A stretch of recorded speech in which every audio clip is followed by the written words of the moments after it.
Hello, welcome to Smileys. Hi. So, this is the discussion episode of chapter 17 and 18 of Forge of Darkness by Steven Erikson. This is spoilers all. And I do mean all. I am going to spoil the fuck out of Fall of Light in this chapter. I am joined by Maura. Hello, Maura. Hi, Lee. I don't remember much in Fall of Light, so... Yeah, it's fine. We just need to make broad strokes. It's fine. So, quick overview of the chapter. 17 is moping, attack on Riven Keep, moping. It's just different parties doing the moping. And then 18 is people being horny, and then people moping again, and then,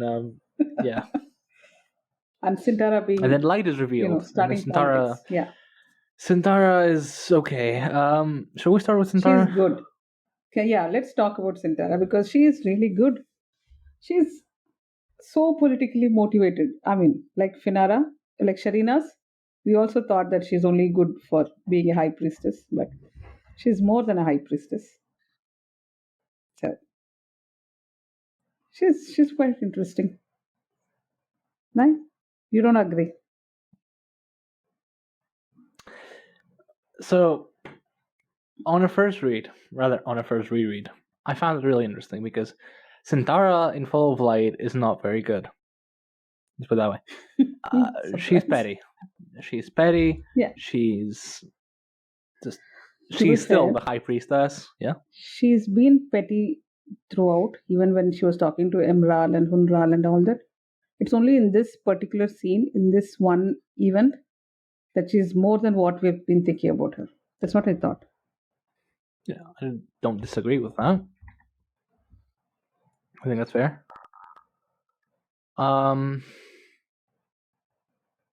So in Fall of Light, she's petty. Yeah, she's petty. She's the high priestess. She's very snappy. They've basically, by the middle of Fall of Light until the end, both Syntara and Hunral have completely dropped all pretenses that, we're doing this for the good of the realm, but they're just straight up using Urisander. Okay. They're manipulating people to remove Draconis, and they're plotting with Emerald and Rise to whatever. Not relevant. The point is, this dialogue that she spews feels more than a little hollow. Mm-hmm. But unlike the Citadel, we don't have someone like Rise Harat to point that out. We have Sharinas, who is cowering because the fuck are you, and why are you white, and what the fuck are you doing here? Tulas, who is too depressed to think by his own nose. Urisander, who's pretty much the same, but with guilt rather than depression. Serap, who is there. Serap. She's a cousin. Hardagar, the Castellan, who just can't really speak. So,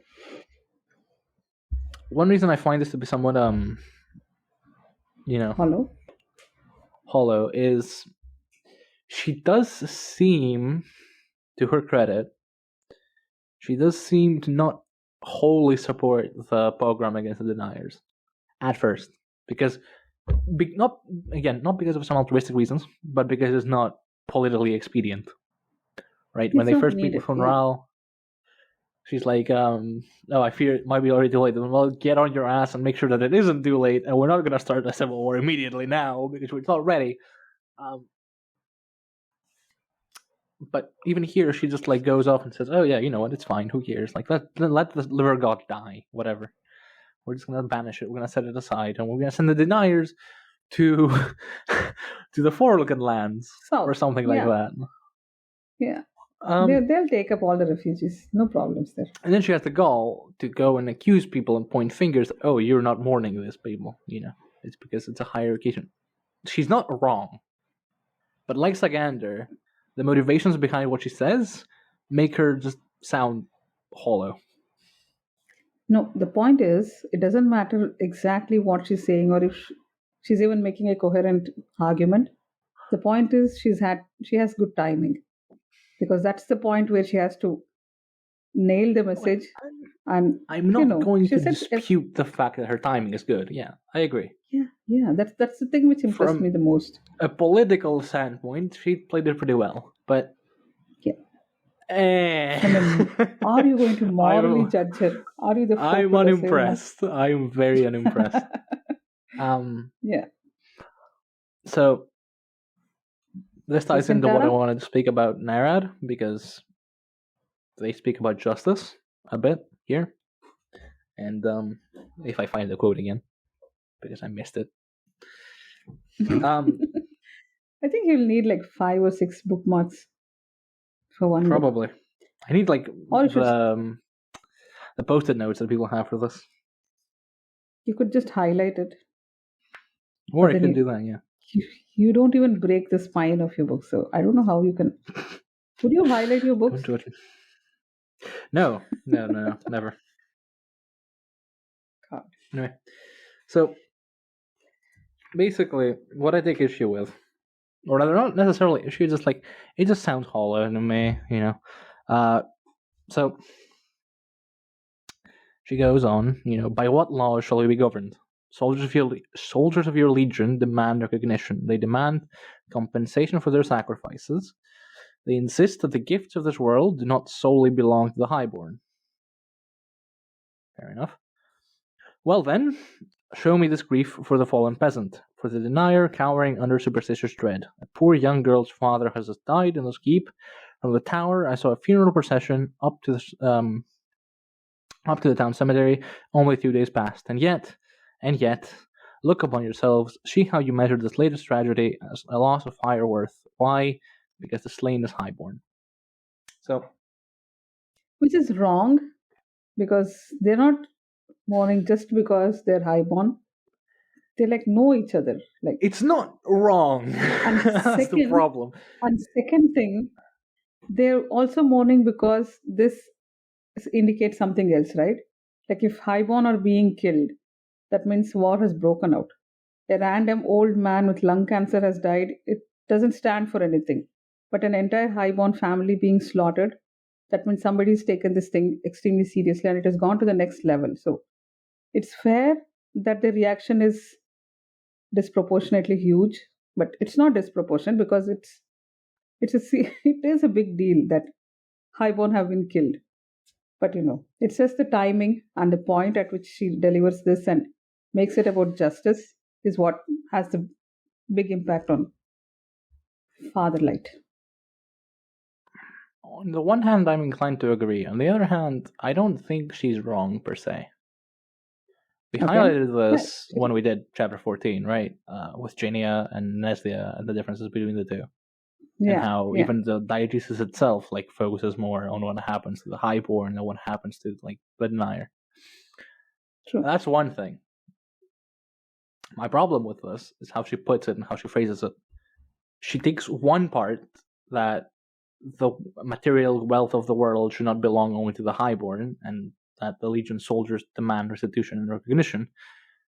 And then she moves the goalpost and says, no, it's not enough to just die for your country or make sacrifices or shed your blood for Mother Dark or defend the country, all of that. No, you need to also be compassionate and decent people. Because the highborn aren't, because that distinguishes you from the highborn. Then what? And if that is true, then the highborn are, we know the highborn are god-awful, but that makes them even more god-awful, which is just... And then Sharinus' response is just obvious, Of course we're mourning for these people because they're closer to us, because we know them, because we've heard of them before. Yeah. Should we mourn the loss of strangers? Of course we will, but at some level you gotta draw the line, right? You can't be all the time sad for everybody the same way, else eventually you're just gonna lose your shit. Tragedy happens all the time. If we weep equally for every single tragedy, there is a level at which point it stops being feasible. And obviously Syntara has been manipulative, but the way in which she invokes justice matters because of how Narad and other characters have brought it up in the past. Because it's just another hat in the ring, if you will. It's another like gauntlet thrown. And oh boy, and the way Narad approaches justice in this chapter contrasts itself very interestingly to Syntara here, because he goes, okay, we need to make justice something faceless, something collective, which, interestingly enough, Sandra brings up in this chapter. Let me find it. So she says something along the lines of, I do understand this. Whether political or personal, struggle is all about face. Status is longed for as a measure of others' regard, and power itself is but a weapon, to be kept close to hand when all else fails to impress. He surprised her with a barked laugh. And if I told you, High Priestess, that true justice stands in opposition to all that you have described... ... So, what is the opposite of that? She says that struggle is all about face. So true justice needs to be faceless. A collective thing. Not centered on a single individual. It also needs to be removed from others' regard. It just stands absolute. It is above everything else. It is blind. Also, one needs to take into account the fact that Syntara says like power is a tool. Power shouldn't be a tool to dispensing justice. It shouldn't be the threat of punishment that forces someone to abide by the laws. It should be the laws themselves, or moral laws, or whatever. It shouldn't be the threat of punishment and the power inherent with said punishment that should force people to abide by the law. And then along comes Narad and says, yeah, but what if I want to be better? And Ursander's like, I don't know. I don't know. If justice is faceless and blind, how are people gonna be better? Yeah. It doesn't allow them to be better. The justice of the Forlican, what Ursander is essentially exalting here, doesn't allow for such notions of redemption. Seerdom tackles much the same way, and he goes for something of a middle ground of, justice needs to be collective, but we shouldn't make it absolute. We shouldn't make of justice a god. Yeah. We shouldn't worship it. But he still makes it a collective thing of society. But where does that leave redemption? In Seerdomin's case, it doesn't. He throws it away on purpose. Syntara here is just like... I don't even know how to describe this. God.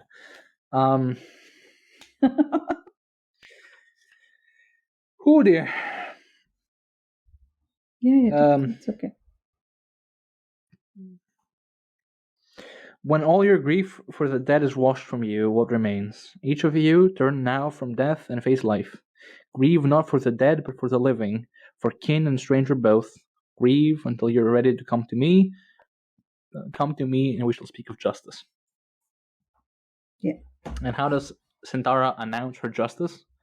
By being alabaster white, a symbol of utter purity, with no faults.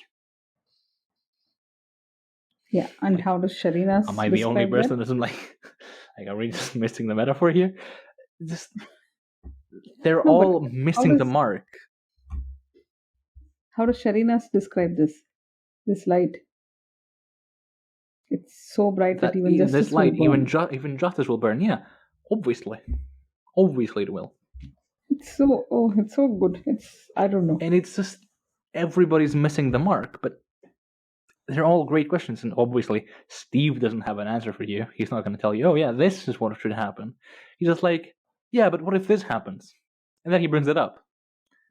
Like, the notion of restitution and recompense and redemption is brought up by Urisander and Shaltath and Renar in Fall of Light. They talk about this. They talk this through. Urisander considers this. Other people don't. People like Syntara are not going to falter and say, oh yeah, by the way, maybe I was wrong. No. Like, it's expedient for me to not say I was wrong. It's expedient for me to use these people. It's expedient for me to, be the high priestess of light, to craft a throne of light, to, be on the opposite end of Mother Dark, to be the mirror reflection of Emerald Lanier. She embraces this readily. Yeah. And it's frightening. It's terrifying. I don't know. Okay, well, I don't know. Yeah. So any TLDR? TLDR, there is no justice in Cruel Ghislaine, and it sucks because everyone has their different versions of what they call justice, but none of them actually hit the mark. And justice just keeps not being delivered. People escape justice constantly. So, do you want to talk about Ilgast trend? Yeah, we had a discussion on the summary episode about Ilgast, and so he is working with limited information, right? And yeah, he kind of falls into the category of too little, too late, but circumstances have changed, and it's high time someone actually acted upon something, and they did something. Because even though I am evidently of the opinion that none of this would have been necessary had someone actually talked this through, which is what they're trying to do here. Spoiler alert, they fail. Yeah. At the very least, Ilgast isn't hesitating at the last moment. So no, actually, maybe he's not Hamleting. He's not like Macbething, right? I'm gonna wash this. Macbething? Yeah, I'm gonna wash the blood of the innocent with my hands. None of that. No, he's actually a man of action. He takes action, and that's respectable on some level. He is working with minimal information. He doesn't know exactly what's going on, but he knows that innocents are dying. Highborn are dying. There's civil war in Current Ghislaine. I need to stop this now. And I have an army, and Ursander's weak. Yeah, it's not Ursander behind this, obviously. He doesn't know that. He can't know that. Exactly. Yeah. But at the very least, he actually acts upon it rather than just wait and sit around and mope like someone else does, Mandy. But it's not his army. That's the biggest thing which I don't like, because it's not his. He was just supposed to babysit them, right?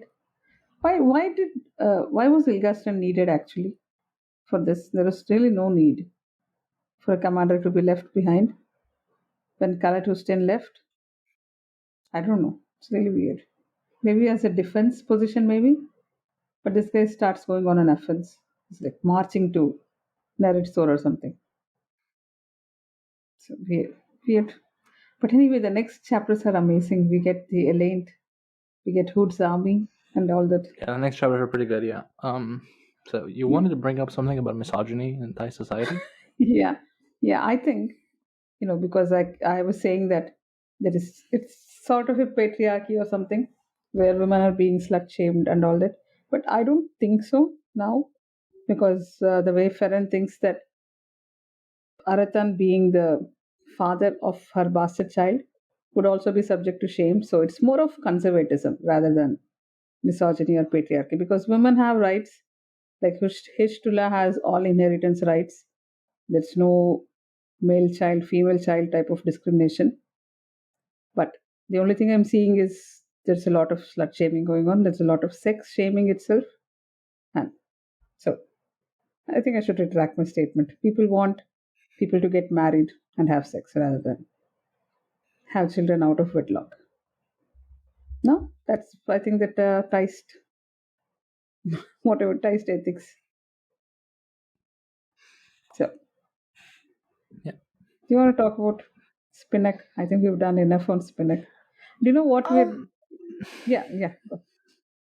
What really is there to say? The guy is just like hitting on everything that moves.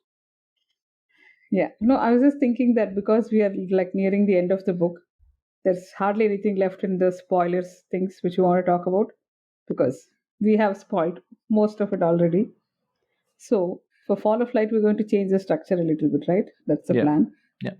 Which is like, I don't know, 2 months away or something. Probably we're probably going to be doing like once every one spoiler all discussion when we're like on the last book or whatever, at the end of each book, or somewhere in between, depending on our discretion. Because I don't remember. Yeah, there's 4 of them. There's 26 chapters. They don't divide evenly. But yeah, if something really interesting comes up, we're going to discuss it then. Otherwise, it's going to be at the end of each book or part or whatever. Yeah, or we And can just have let's like a talk about midway check-in and more the time. end. That's all. Yeah, we'll figure it out. So unless we have unless anything more, unless we have like anything, I the don't think we do. Shoma test. So it So, right? seems. I don't know.